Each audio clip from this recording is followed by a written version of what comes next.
Hey everybody, welcome back. So I got another video here. So have you ever looked at your new fridge and thought, I wonder how much these things have changed over the years? Because I always have, and I've been fixing them for a long time, but I never noticed how big of changes these things had. So this fridge here was made in 1986. And this fridge here was made in 2010. So we're gonna rip them apart a little bit and see what kind of differences we got going on. Okay, so obviously these things have changed. As you can see from the back, that's a huge change that fridge manufacturers did. So the coils, um, the condenser coils used to be on the back of a fridge, and that meant that you had to leave a little bit of a gap behind the wall. You couldn't push it all the way back into the wall because then that would cut down the airflow across the condenser coils because there's no fan or nothing to get rid of the hot air that's coming out of the fridge. So you notice on this other guy here, obviously just a smooth finish. So what they did was they moved the condenser coils down. Okay, so the same condenser coils that are on the back of this fridge have been rolled up into a little ball here, but shoved all into here. So this whole thing has turned into this. Now, what they do now is they have a fan right here that blows across these coils and cools it down. So there's no need anymore really for there to be any room behind your fridge. You can push it right back to the wall. The air to supply this fan with air, it sucks it from the front part of the fridge through that little grill kick plate and brings it back here, pushes it through these coils, and cools down everything, including the compressor back here. So the, I guess, next big change was this fridge uses R134A as a refrigerant, which is a lot better refrigerant. It's actually changing now, and manufacturers are coming out with different stuff, but it was in the industry for a long time. This fridge has R12 in it. R12 hasn't been used, I think, since '88, I believe it was. Um, they're not allowed to use R12 in refrigeration anymore because of how bad it is for the environment, and yeah, it does a lot of bad stuff anyway. The way the dryers and stuff like that is all set up is pretty similar between these guys. There's little differences, but it hasn't changed a lot really for the actual refrigeration part of it. The compressor obviously looks a little different. It's two different type of compressors, but yeah, that's what's happening back there. Let's take a look inside. Okay, so now we're back to the front here. So things, the placement of the evaporator in these things and the placement of the fan that moves the air from the freezer to the fridge section has changed. You notice there's no, like, it's just a back wall. There's no panel that you can take off or anything like that. The panel is actually right here. It's situated in between the fridge and the freezer. So there's a couple screws to take this little plate off. The fan is underneath here, and the whole evaporator coils, the heater, defrost thermostat is all underneath here. And this guy, it actually has a panel in the back here that you can take off, and the fan is right here. The heater and everything, the exact same stuff from here is in here. It's just put in a different place. It's probably a lot more efficient this way, and that's why they use that. But let's take them apart a little bit and see what the difference is. Okay, so taking out the 4 screws holding the panel that covers this stuff here. This is in the old fridge. Just, yeah. So this is in the freezer section. So here's your evaporator coils. So these coils are going to get cold from the refrigerant traveling through them. What's going to happen is this fan is going to push all that air throughout the cavity of the freezer, but it's also going to push it down that hole there. That hole leads into the fridge section. So this is where all the cold is made, and it's just pushed through to the fridge. So got your little defrost thermostat down here. It's kind of a funny place for it too, because on the newer fridges, it actually goes right on the evaporator. Usually just clips on one of the tubes, usually the incoming line, something like that. But yeah, they have it outside that area on this guy. The heater runs, sorry, I gotta use a flashlight, it's a little dark in here. Yeah, the heater runs all along this center section here. You can see that the cover there, that's where the heater is running through. Runs over the other side, and this bluish wire is the other end of the heater wire, and then it runs back into all the wiring underneath these. So when this thing goes into its defrost, it melts all the frost and everything that are on these coils, and then it actually runs down through this little channel to behind the fan, and you'll see a little hole there, maybe. Yeah, that little hole in the back. It's tough to see. It's right there, but that's where all the water runs through. And then it runs into the actual fridge. Maybe I'll show you guys that. So it runs into the fridge section and into that little cup there. And from that cup, there's a tube on the back of it that runs behind the fridge through those condenser coils and runs it down to below the fridge, where there's a pan that holds all that water, and it just evaporates. So yeah, let's take a look at the other fridge. Okay, so this is the newer fridge now. So the actual wiring for the fan and everything can be just disconnected, which is handy, because then you can get this whole panel out of the way, and you can test the fan or change the fan, you know, and having it out of the fridge instead of trying to change it in the fridge like on that guy. But yeah, that's one thing that they've made. It's a lot nicer. So the airflow comes through these fins. It has to be able to pull the air through there and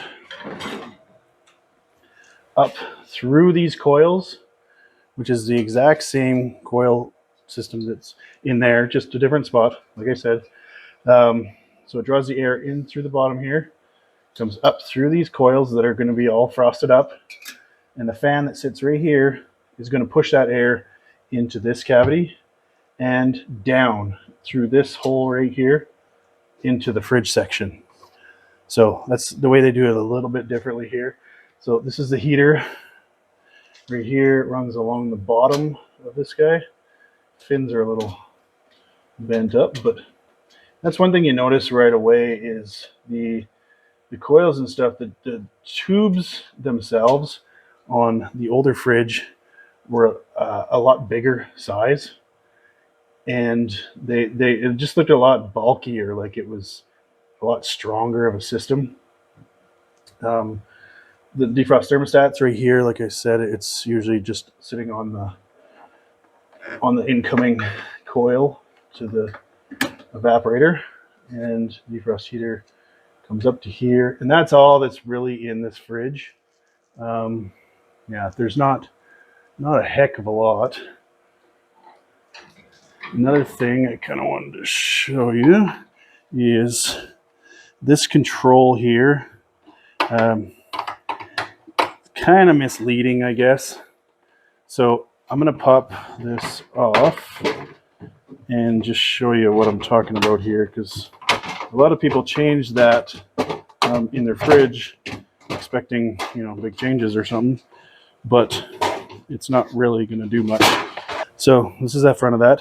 So you'll see this control in most fridges, actually, nowadays anyway. So what it actually does is it turns this little cam here. That is all it does. There's nothing electrical. There's no, you know, fancy things happening here. So this is blocking it, so more air is going into the freezer section, less air is going to come through here to the fridge section. And that setting is colder, which that's where people kind of get screwed up on it, because they think, okay, well, if you want the fridge to be colder, we'll just turn this to colder. Well, no, it actually makes the freezer colder. This is just a control essentially for the freezer. The fridge gets affected by it, but so when we put it to cold, it opens it up fully and allows more air to come through to the fridge. So it's kind of something that I thought was pretty neat about these fridges, and yeah, that control there. So let's take a look inside the fridge. Okay, so this is inside the old fridge. So what you'll notice is in the back here, there's two screws holding this control assembly on here. So this is to adjust how cold you want it in the freezer and the refrigerator. There's also an energy saver that you can switch. Basically all that does is turn on a heater, but it's not really any different on the newer styles. So I'll pull these guys back. There's a cold control right here. Let's see if I can move you a little closer there. So yeah, there's a cold control here that when you actually turn this guy, it directly hooks right to that cold control, turns the control, and inside this cold control,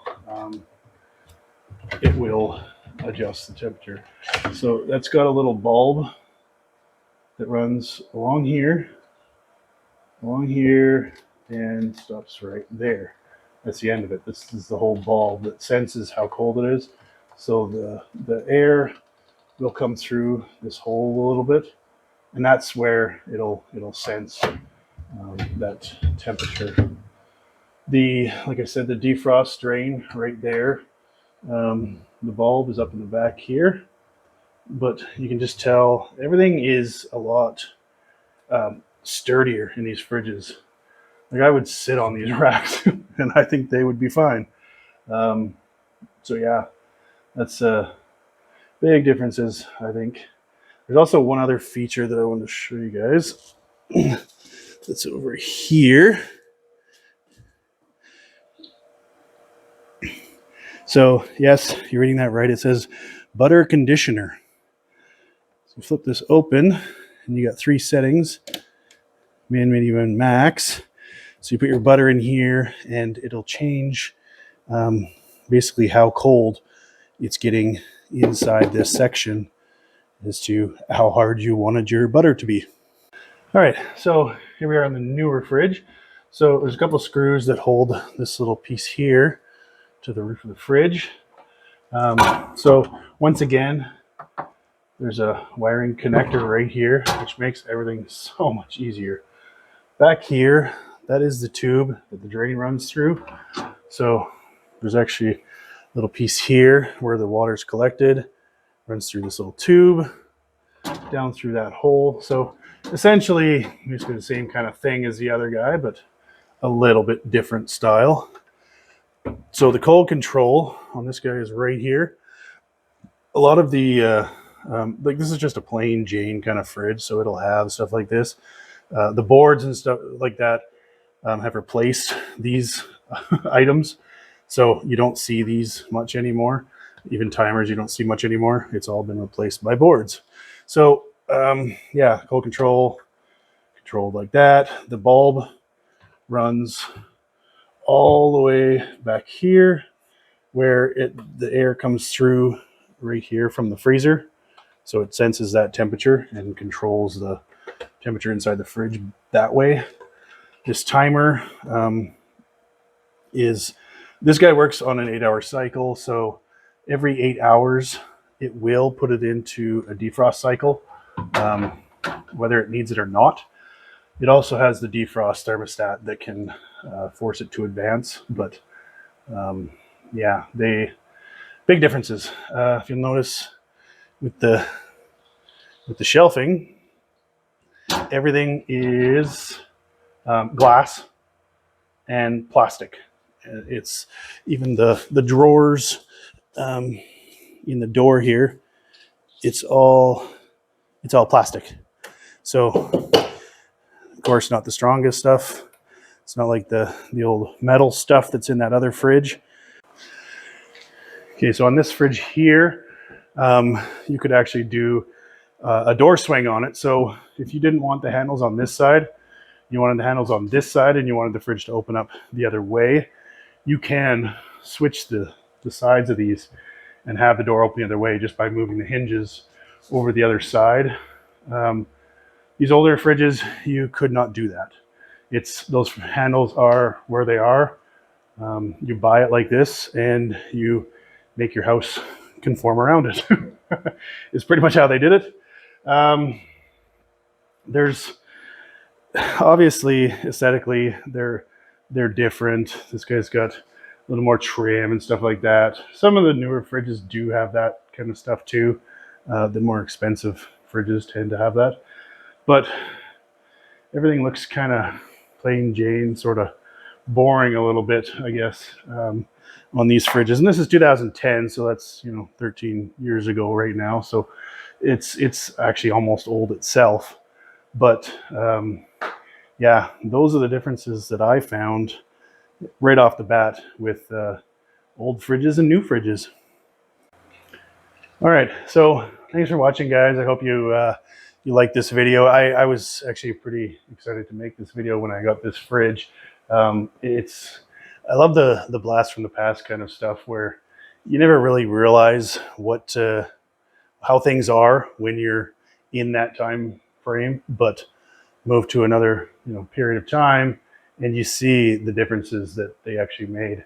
As to whether the older stuff lasts longer than the newer stuff, there's no actual study that shows that, but we all know that is that is how it is. This fridge actually still runs, and it's a 1986. This fridge is a 2010, and it actually needs a new compressor. So, case in point, it speaks for itself anyway. So, like I said, hope you like this video. Leave a comment in the comment section as to if you had this fridge. I think just about everybody had this fridge, and how long it lasted, whether it's still running, whether you got another fridge that's who knows, from the 50s or something like that that's still running.